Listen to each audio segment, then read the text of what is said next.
Dahan-dahan po ganito. Natin ng tubig.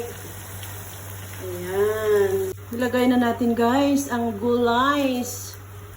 Gulay is life. Ayan. Ayan. Ready na. Kumukulo-kulo na siya. Wow, ang sarap. Ang bango-bango ng bulaklak. Ang bango niya na guys.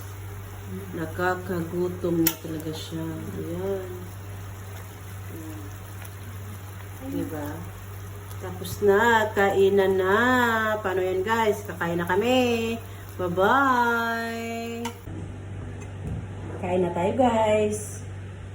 Ito ang aking ulams. See?